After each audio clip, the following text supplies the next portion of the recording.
Good morning, everyone. This is Yeshua Said My Name. Taking another walk with my granddaughter this morning.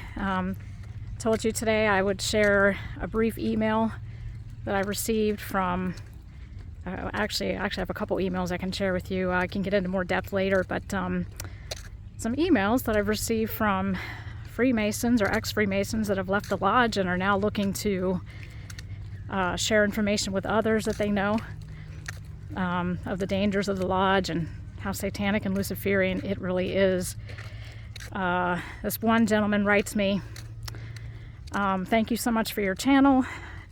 It's eye-opening, and ever since I've left the lodge, the Lord has allowed me to use the material that you have put out to share with other men who are involved in Freemasonry.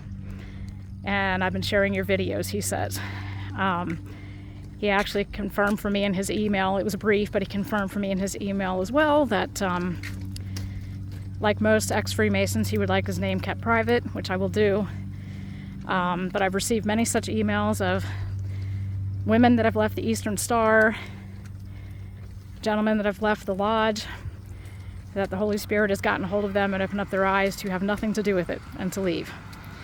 The Jesuit order is very much behind this as well. Of course, the Jesuits are their own military wing of the Vatican. They are evil. If you've never looked up the Jesuit Oath of Induction, I encourage you to do so. It is still in the Library of Congress and available for anyone to read. But figured I'd share an excerpt from that email that I received from a gentleman, and this was like maybe a month ago. And there are others I can bring up on my laptop and share with you of their testimony of how God has freed them from that and opened up their eyes to have nothing to do with it.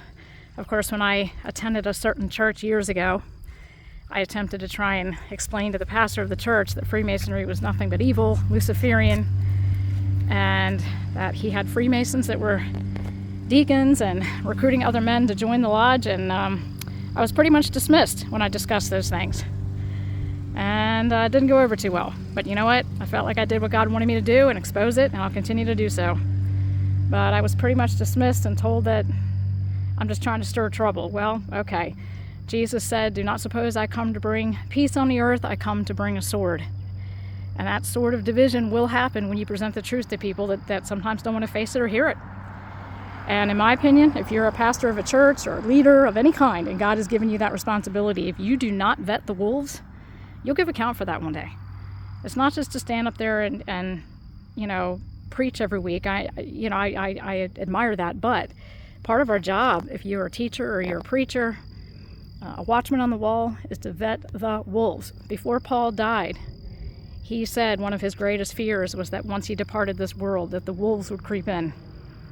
And he was right. And in my opinion, many of these wolves have crept in undetected. But this gentleman wrote me about a month ago. I figured I'd share an excerpt of his email. I have more emails to share with you. Once my granddaughter's taking a nap, I can bring that up on my computer. Anyway, before ending this video, this conservation area here that you're looking at, this sign says it all really, to protect the wildlife in this area. And pretty much I think they're talking about gators. They have this... interestingly, this railing here along this entire walkway, I guess to protect people as they're walking by this keep them out, of course, but protect people as well. I always have my eyes open when I'm walking past here because their mailboxes are right up the road here. I was checking the mail for my son. But whenever I walk by a pond or something, my eyes are always open. So believe me, guys, I am being careful and just trusting the Lord.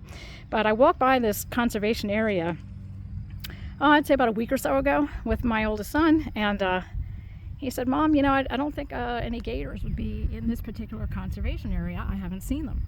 And I told him unequivocally that, yeah, they're there. Believe me, this is the perfect breeding ground for gators. And lo and behold, we were walking by that pond and we saw that huge gator for the first time. He says, Mom, you were right. So I think I've learned a few things or two over the years. Hopefully I can share with my son. But anyway, it's a beautiful area, beautiful morning here in Florida. I have to admit, being a northern girl near the PA border, I'm not used to having to worry about taking walks outside and looking over my shoulder for alligators. So that's kind of comical.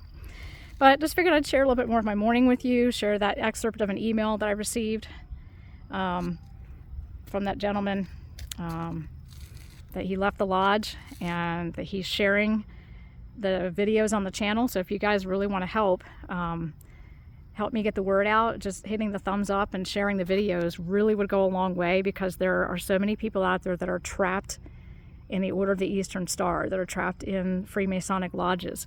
Some that even call themselves Christians and attend churches and have no idea at the lower levels of Freemasonry, that it is satanic. The Jesuit order is linked to Freemasonry, and I've done videos on that before as well, if you want to search that throughout the channel. Look up the Jesuit Oath of Induction if you're a new subscriber. But stay away from the lodges, guys. And there's other emails I want to share with you about gentlemen that have left the lodge, and of course wish to remain anonymous, but I'm looking forward to making that video for you as soon as I get the opportunity. More to come soon, guys. Thanks for taking another morning walk with me here in Florida, and the Lord will protect us from these gators, but I am keeping my eyes open and using common sense as well.